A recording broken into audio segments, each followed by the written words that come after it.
আসসালামু আলাইকুম ফ্রেন্ড, সবাই কেমন আছেন? আশা করি সবাই খুব ভালো আছেন। ওয়েলকাম টু মাই চ্যানেল রুমার রান্নাঘর। নতুন একটা রেসিপিতে সবাইকে স্বাগত জানাই। তো এতদিন পাউডার দুধ দিয়ে সুজি দিয়ে এরকম গোলাপ জামুন বানিয়ে দেখিয়েছি। তো আজকে খোয়া ক্ষীর বা মাওয়া দিয়ে এরকম একদম তুলতুলে নরম রসালো পান্তুয়া বানিয়ে দেখাবো, যেটা খেতে অনেক সুস্বাদু আর বানানো খুবই সোজা। তো চলুন ভিডিওটা শুরু করা যাক। তো এইখানে আমি খোয়া ক্ষীর বা মাওয়া নিয়ে নিয়েছি 300 গ্রাম। নরম যে মাওয়াটা হয় সেটা নিতে হবে। আমি একদম নরম বাকের যে মাওয়া বা খোয়া ক্ষীর সেটাই নিয়েছি। দেখুন কতটা নরম, মাখা বা সন্দেশ যেরকম টাইপের নরম হয় ঠিক সেই রকম নরম টাইপের খোয়া ক্ষীর বা মাওয়াটা নিয়ে নেবেন। এরপরে আমি পাত্র থেকে ঢেলে নিয়ে এইভাবে একটুখানি মধ্যে নেব, যাতে করে খোয়া ক্ষীরের মধ্যে যে লাম্পস বা দলা পেকে যদি কিছু থাকে সেইগুলো যেন মিলিয়ে যায় খুব ভালোভাবে। 3 থেকে 4 মিনিট মতো খুব ভালোভাবে এইভাবে মেখে নিতে হবে। তো এইভাবে করে আমি প্রায় 5 থেকে 6 বার মতো এরকম করে করে ভালো করে ডলে নিয়েছি, যাতে করে এর মধ্যে কোনো লাম্পস না থেকে থাকে। আর এখন দেখুন কতটা নরম হয়ে গেছে, দেখেও বুঝতে পারবেন যে কতটা নরম হয়েছে। তো আবারও আমি করে নিচ্ছি এরকমভাবে।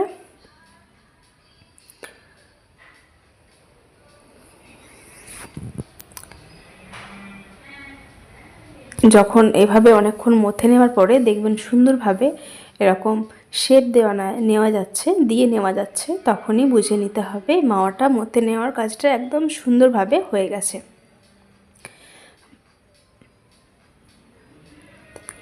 এরকম যখন শেপগুলো দিয়ে নেবেন তখন দেখবেন এর বাইরে কোনো রকম ফাটা বা কোনো রকম কিচ্ছু থাকবে না, একদম মসৃণ হবে গাটা। তখনই কিন্তু বুঝে নিতে হবে একদম সুন্দরভাবে মেখে নেওয়া হয়ে গেছে।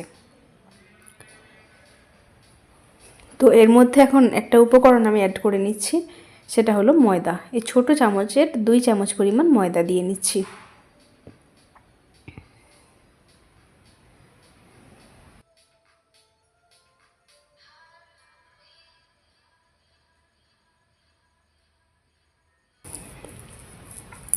এবার এই ময়দাটাকেও এর সাথে ভালোভাবে মেখে নিতে হবে।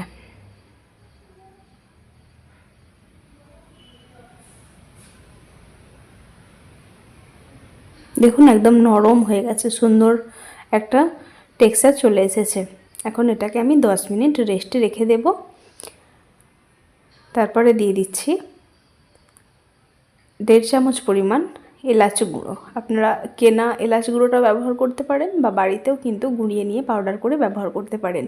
আর দিয়ে দিলাম 1 চামচ পরিমাণ বেকিং পাউডার। এবার খুব ভালোভাবে মথে নিয়ে আরও 10 মিনিট মতো আমি রেস্টে রেখে দেবো। এবারে চিনির রসটা বানানোর জন্য এখানে আমি চিনি নিয়ে নিচ্ছি এই ডাবু চামচের 4 চামচ মতো, আর পানি নিয়ে নেব তার ডবল, মানে প্রায় 8 চামচ। তো চিনিটা আমি বেশি গাঢ় করব না, চিনির রসটা কিন্তু একদম পাতলাই থাকবে, আঠালো হবে না। পাতলা থাকলে মিষ্টির মধ্যে ভালো ঢুকবে রসটা।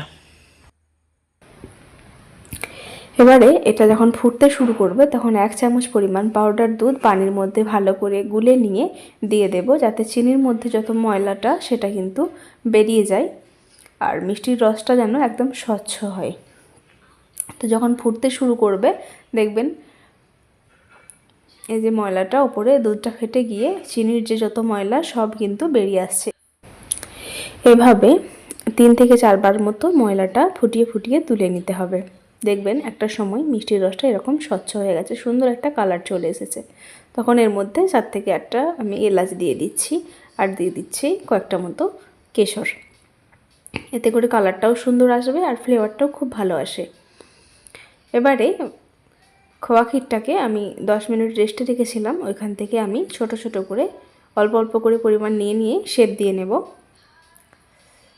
দেখুন মিষ্টির রসটা ফুটে উঠছে, এখন কিন্তু আর কোনো ময়লা ওপরে ভেসে উঠছে না।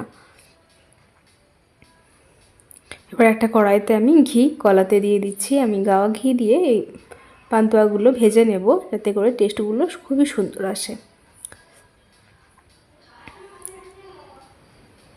শেপটা আপনাদের ইচ্ছা মতো দিয়ে নেবেন। আমি মিডিয়াম করে সাইজগুলো দিয়ে নিয়েছি, তবে অবশ্যই ঘিটা অল্প গরম করতে হবে। এক এক করে সবগুলো দিয়ে দেব।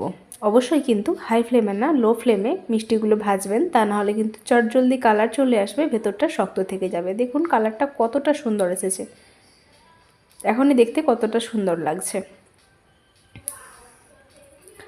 তো এরপরে মিষ্টিগুলো এক এক করে সবগুলো ভেজে নিয়ে আমি প্রায় 3 থেকে 4 ঘন্টা মতো রসের মধ্যে রেখে দেব। আর একটু বেশি সময় ধরে মিষ্টিটা রাখলে রসটা পুরো ভেতর অবধি ঢুকে যাবে এবং খুব সুন্দর খেতেও লাগবে। তো এই ছিল আমার আজকের রেসিপি। কেমন লাগলো আপনাদের কাছে? যদি ভালো লেগে থাকে অবশ্যই একটা লাইক কমেন্ট শেয়ার করে দেবেন। চ্যানেলটাকে সাবস্ক্রাইব করে নিয়ে পাশে থাকবেন। আপনারা ভালো থাকবেন, সুস্থ থাকবেন, সাবধানে থাকবেন।